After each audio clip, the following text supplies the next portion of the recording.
ভিক্ষা চাইতে চাইতে এক বর্ণাঢ্য স্বতঃস্ফূর্ত মোটরসাইকেল মিছিল নিয়ে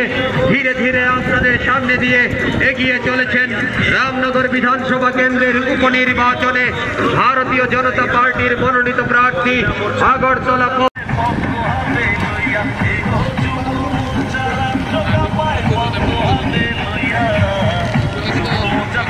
রামনগর বিধানসভা কেন্দ্রের উপনির্বাচনে ভারতীয় জনতা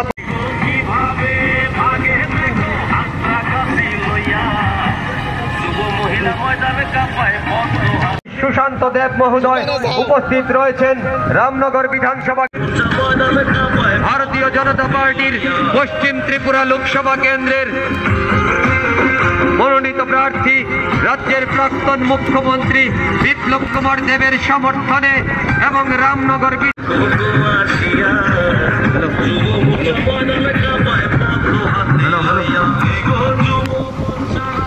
আসন্ন বাংলাদেশ যুব মোর্চার সম্মানিত সভাপতি তথা বিশালগড় বিধানসভা কেন্দ্রের মাননীয় বিধায়ক শ্রী সুশান্ত দেব মহোদয় উপস্থিত রয়েছেন রামনগর উপনির্বাচনে ভারতীয় মিছিল এলাকার বিভিন্ন পথ পরিক্রমা করে ধীরে ধীরে আপনাদের সামনে দিয়ে এগিয়ে চলেছে। আমাদের এই মিছিলে আমাদের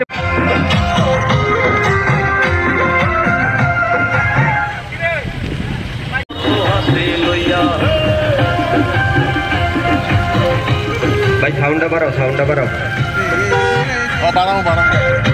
প্রার্থী এবং পশ্চিম ত্রিপুরা লোকসভা আসনে ভারতীয় জনতা পার্টির সম্মানিত সভাপতি শ্রী অসীম ভট্টাচার্য মহোদয় উপস্থিত রয়েছেন রামনগর মন্ডলের মাননীয় মন্ডল সভাপতি শ্রী তাপস কুমার দেব মহোদয়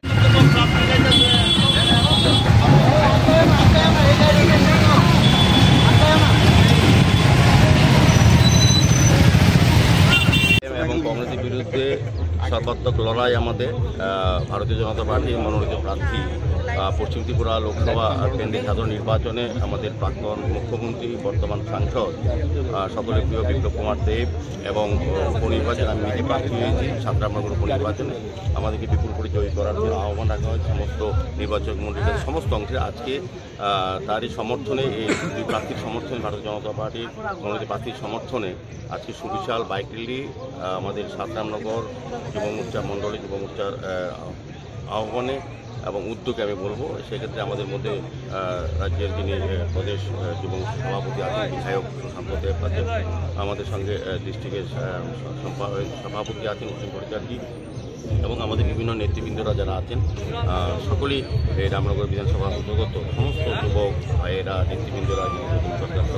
প্রত্যেকেই উপস্থিত হয়েছেন। আমার বিচার আজকের এই র্যালি থেকে যে আওয়াজ উঠবে তাতে